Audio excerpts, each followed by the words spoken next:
Dans cet épisode-ci de l'émission de critique cinématographique venue de Belgique, il sera bel et bien question du seul film de la Hammer à parler du sujet spécial et spécifique, certains diraient même que c'est un sujet assez bien choisi, de la lycanthropie. Alors, lycanthropie, à la base, c'est cette idée que certaines personnes se transforment en loup-garou, alors ça n'existe pas réellement, mais il y a bel et bien une condition psychologique qui va dans le même sens et qui vous dit, d'ailleurs ça s'appelle la lycanthropie, que certaines personnes, les nuits de pleine lune, pensent qu'ils se transforment en monstres et vont donc dans les rues des faubourgs qui les entourent, manger les chairs délicieuses des jeunes gens qu'ils rencontrent. Car j'imagine que si vous avez la possibilité d'être cannibale, vous n'allez pas être cannibale, lycanthrope et gérontophile, ça fait beaucoup pour une seule personne. Il en sera question par un film de la Hammer réalisé par Terence Fisher, car la plupart des films de la Hammer de cette époque sont réalisés par Terence Fisher, qui s'appelle La Nuit du loup-garou en français, ou en anglais The Curse of the Werewolf. Et c'est un film que vous verrez bien entendu être présenté dans cet épisode-ci d'une émission de critique cinématographique venue de Belgique qui s'appelle, je vous le rappelle,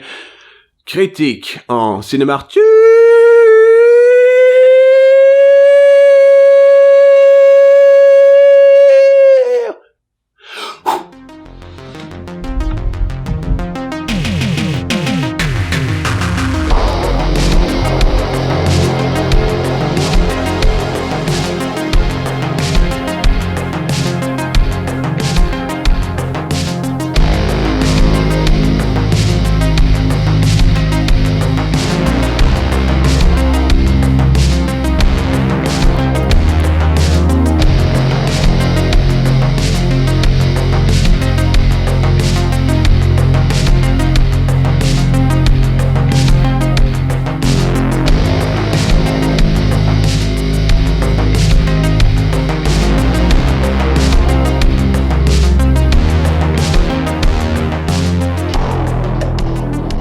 Je vous ai expliqué le concept, mais autant le mentionner, cet épisode sera un peu plus éducatif, un peu plus informatif d'ailleurs, peut-être aussi que la plupart des épisodes de cette émission que vous avez pu voir ces derniers temps. Alors pour une raison très simple, c'est que je comprends le concept qui est censé être à la base de tout ceci, je pense pouvoir vous l'expliquer de manière claire, et que voilà, expliquer des choses de temps à autre, c'est toujours bon, il faut imaginer qu'on peut aussi apprendre sur Internet des choses sur les loups-garous. Alors l'idée du loup-garou commence dans les années 30, en France, c'est une invention française, car comme vous le savez certainement, si les Américains parlent de Wolfman, parce que c'est un homme et c'est un loup, ils n'ont pas de concept pour ça, chez nous, en Europe, on connaît l'idée du loup-garou avec autant de précision que cette phrase, c'est-à-dire, c'est connu comme la bête du Gévaudan, car on a une histoire assez étrange de malades mentaux qui se prennent pour des loups, vous voyez, en Europe, et qui trucident des gens, et qui mangent des moutons, et nanani, et nanana, bref, c'est assez intéressant. Dans les années 30, dis-je, un homme qui s'appelle Guy Andor, et dont je n'avais pas entendu parler avant aujourd'hui, a écrit un livre intitulé Le loup-garou de Paris. Alors l'idée très simple, c'est que je n'en ai jamais entendu parler pour une raison très simple, c'est qu'il n'est pas encore dans le domaine public. Ce livre, il ne faisait donc pas partie des grosses briques, c'était des gros livres comme ça à peu près,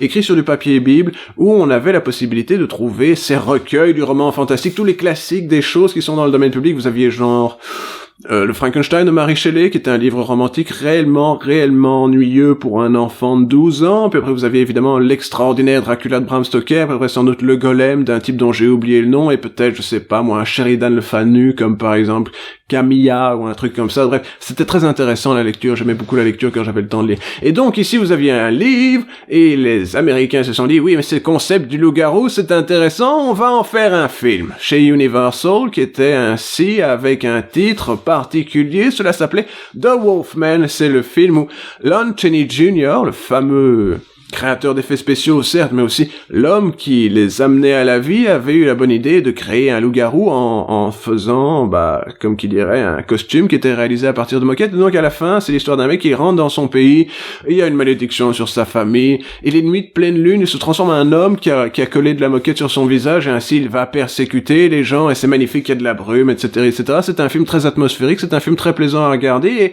quelque chose comme 20 ans plus tard, la compagnie Hammer, c'est bel et bien, ce n'est pas la compagnie de MC Hammer ou de Mike Hammer, c'est bel et bien la compagnie Hammer.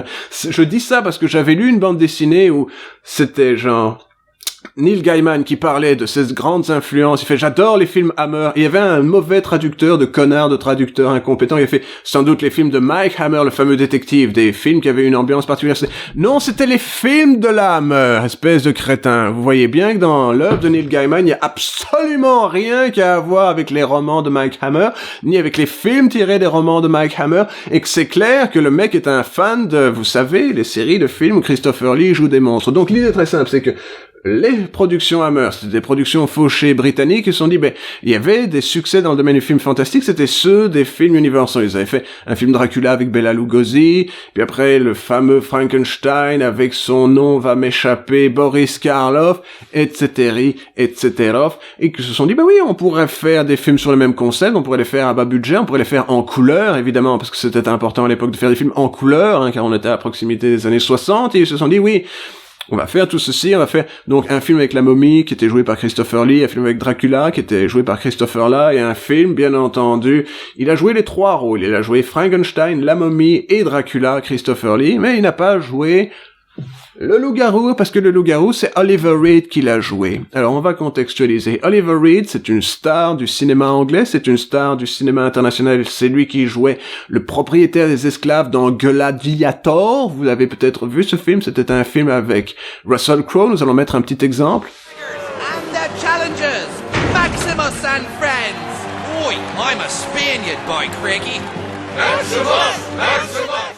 C'était une excellente blague, et toujours est-il que voilà, on se retrouve dans une situation, Oliver Reed, c'est une star, certes, mais c'est aussi une légende du cinéma pour diverses raisons, et la meilleure raison que je puisse vous trouver à tout ceci, c'est que c'est un homme qui a eu une carrière de très haut carat, tout en étant un monstre alcoolique d'une furieuse capacité à se remettre en boule, et qui avait l'habitude de boire, certes, avec ses co-stars, mais aussi de leur péter la gueule dans les bars, Fighting Around the World, dans la grande tradition, bien entendu, de, vous savez, l'homme dont j'ai oublié le nom, mais qui jouait Gladiator. Comment s'appelle-t-il encore? Russell Crowe. Donc bref, c'est une de ces légendes, un bon vivant, un boulevardier, un homme qui sait ce qu'il fait dans tout ceci, dont on peut dire qu'en quelque sorte, il fait l'effort de fort le faire, et c'est un peu ça qui lui a coûté sa carrière. Il est mort jeune, enfin relativement jeune, d'une crise cardiaque massive, car quand il était en train de tourner Gladiator, il s'est dit, vous savez ce que je vais faire? Je suis sobre depuis 6 mois. Ça se fête! Allons au bar. Ting, ting, ting, ting, ting, ting. Et il est mort d'une crise cardiaque massive. C'est pour ça qu'il y a beaucoup de sections de Gladiator où ils ont mis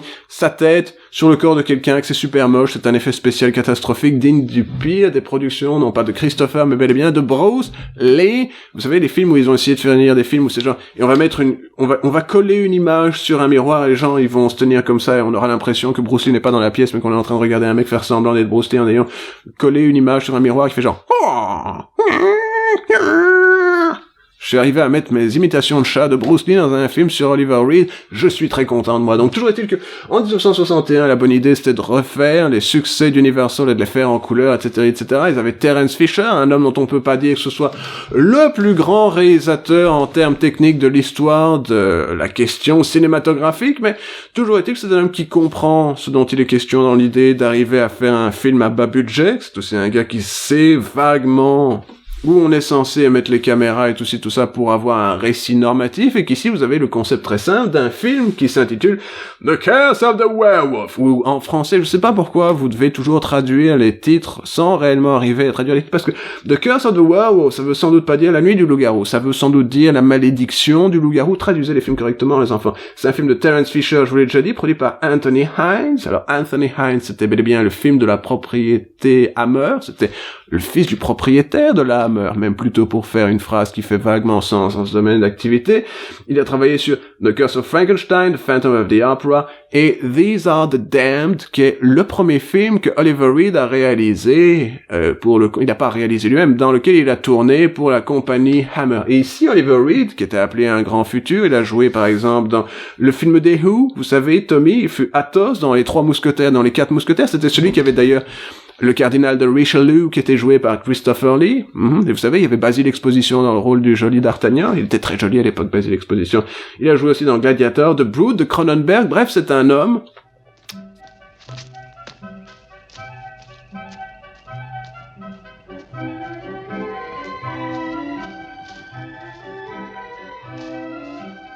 si vous lui proposez de sonder l'horreur humaine et d'arriver à la base des sentiments qui font qu'on est dégoûté par soi-même parfois, vous appelez Oliver Reed, sauf que vous n'appelez pas Oliver Reed parce qu'il est mort en jouant dans Gladiator, ce qui est triste, mais toujours est-il que voilà. Donc c'est un homme qui est spécialisé dans jouer des alcooliques, jouer des gens qui sont mécontents, et ici il joue un beau jeune homme, car c'est un de ses premiers rôles dans un rôle principal, il joue un beau jeune homme que, à la base, il y avait, contrairement à ce que le 4e de couverture peut vous dire, si vous voulez plus d'informations sur ce sujet, retrouvez-moi sur Twitter, où je démonte la chose en quelque chose comme 2 minutes. Je fais des vidéos exclusives sur Twitter, c'est ça que j'essaie de dire. C'est pas régulier, mais ça arrive et elles sont généralement fort appréciées. Donc toujours est-il que voilà, l'idée est très simple, c'est qu'il y a un marquis quelque part qui s'appelle le Marquis Siniestro, et c'est en Espagne. Alors pourquoi est-ce que ça se passe en Espagne? La Hammer voulait faire un film sur, comment ça s'appelle, l'Inquisition espagnole, car, comme vous le savez, personne ne s'attend à l'Inquisition espagnole, etc., etc., bref. Et les ligues de vertu catholiques de l'époque ont fait c'était probablement pas des ligues de vertu catholiques, c'était anglicane sans doute vu qu'on est en Angleterre, ils ont fait vous allez pas dire du mal de la religion, nous sommes religieux et nous allons donc vous interdire de faire un film sur l'Inquisition. Ce qui n'empêche pas qu'en Angleterre, ils ont fait, vous savez, The Grand Inquisitor avec Vincent Price, quelque chose comme 15 ans plus tard, que ça a été un succès particulièrement gore. Toujours est-il que voilà, les gens de la Hammer sont retrouvés avec des décors vaguement espagnolisifiques, hispanisants, hispanisatoires, je ne sais pas quel est le terme le plus correct, dites-le moi dans les commentaires, sans doute hispanifique. Toujours est-il que voilà, ils se sont retrouvés à devoir faire un film, et ils ont décidé qu'ils allaient faire un film de loup-garou. Donc, il y a un baron. Le baron... Non, il n'y a pas un baron, il y a un marquis. Je sais pas ce que j'ai lu, le 4e de couverture. Le 4e de couverture est un ramassis de conneries qui ont été écrits par un interne totalement coqué à zéro qui n'a jamais vu le film et qui s'est donc écrit un synopsis en traduisant la jaquette factuellement fausse de la chose qui était sortie en Amérique. Donc, je vais reprendre aux bases.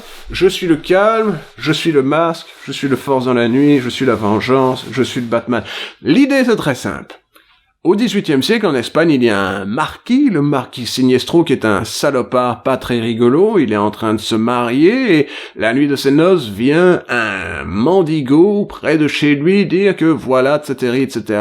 Est-ce que je pourrais avoir un peu de la nourriture? Alors il se fout de sa gueule, il lui met des coups de pied dans la tronche et bien entendu, sa femme intercède car c'est sa nuit de noces, elle voudrait qu'on lui foute la paix. Elle dit « Ah, mais si tu me l'offrais comme un chien de compagnie, un animal de compagnie, ce serait une bonne idée. » Alors il finit au cachot, et c'est là que la censure a attaqué, parce que ce type était censé être un loup-garou, et voilà qu'il viole une demoiselle qui était une servante muette, et qu'on essaie de vous expliquer que ce n'est pas parce qu'il était loup-garou que le gamin est un loup-garou. Mais non, bien entendu, c'est parce qu'il est né le jour du Seigneur, le jour de Noël, le 25 décembre, etc., etc., et que Dieu est mécontent envers le bébé, et que c'est pour ça qu'il est affligé par cette terrible malédiction, The Curse of the Werewolf, il se transforme en lycanthrope. Alors vous avez des séquences amusantes où un bébé qui fait semblant d'être Oliver Reed vous explique que « Ah, je suis un monstre et je tue les gens la nuit, nanana » et ça amène à ce magnifique plan qui ressemble à ceci.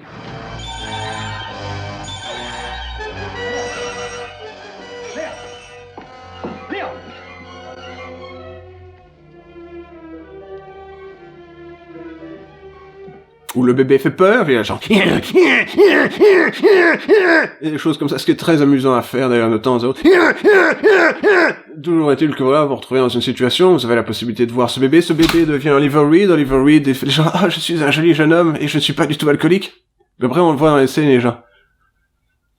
Il a du mal à regarder les caméras, mais c'est mignon quand même, et à la fin, évidemment, il finit par trucider des gens, et trucider des gens, il le fait en se transformant en loup-garou, et la transformation du loup-garou dure quelque chose comme 6 minutes sur un film de 90 minutes, parce qu'ils n'avaient pas des masses de moyens chez la Hammer, et que ça fait partie de leur charme. C'est un film qui est structurellement super bizarre, d'ailleurs, parce que vous avez 30 minutes de on vous explique ce qui est arrivé au père pour transformer son fils en loup-garou, vous avez 30 minutes de l'enfance du type qui devient un loup-garou, puis après vous avez 30 minutes de le mec, il est un loup-garou. Donc Oliver Reed, même s'il est genre premier au billing sur le film, il joue dans maximum 40 minutes du film, c'est assez sidérant. C'est structurellement totalement foutraque, mais ça fait partie des charmes de la Hammer. Les films de la Hammer sont toujours structurés autour du fait qu'ils n'ont pas assez d'argent pour faire le truc. De temps en temps, ils recyclent un plan dans Dracula, vous savez, vous avez un mec en calèche qui passe, vous dites, mais est-ce que c'est le plan du mec en calèche qui passe dans Dracula, et des choses comme ça. Bref, je vous conseille ce film, mais imaginez bien que c'est bel et bien un de ces films culte, donc dans l'idée que c'est assez fauché, que ça vous coûtera quand même quelque chose comme 15 € dans toutes les bonnes crèmeries, et que j'aurais cependant tendance à vous conseiller de le voir, car dans le genre, il y a quoi? Il y a 3 films de loup-garou qui sont réussis, hein, il y a... Pepe Valiente! Hey.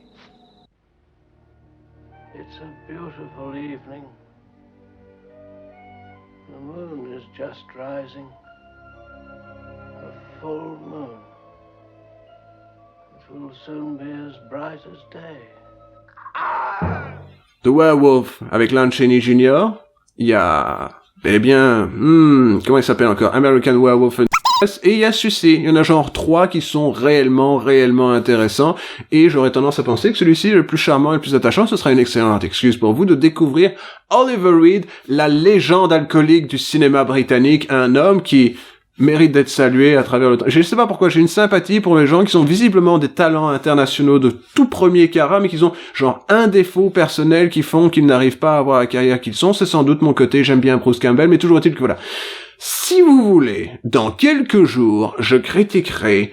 Comment ça s'appelle encore cette horreur? Han Solo, le film Solo, que c'est un film Star Wars Solo, et j'espère que vous serez là. N'oubliez pas bien entendu de vous abonner, de vérifier que vous êtes encore abonné, si nécessaire, allumez les notifications pour participer au stream. N'hésitez pas aussi à nous mettre un pouce dans le cul, et si vous voulez voir plus de vidéos de ce style-là, n'hésitez pas bien entendu à vous abonner à cette chaîne. Vous pouvez vous abonner à d'autres chaînes, mais on aimerait aussi que vous abonniez à cette chaîne. Il sera question donc de Han Solo, le film Solo, Star Wars Solo, Story Solo, Story Solo, dans le prochain épisode d'une émission qui s'appelle bien entendu, je suis en train de chercher le nom de cette émission dans ma tête de manière désespérée, je ne sais pas comment cette émission se nomme, mais comment s'appelle-t-elle? Critique en cinéma.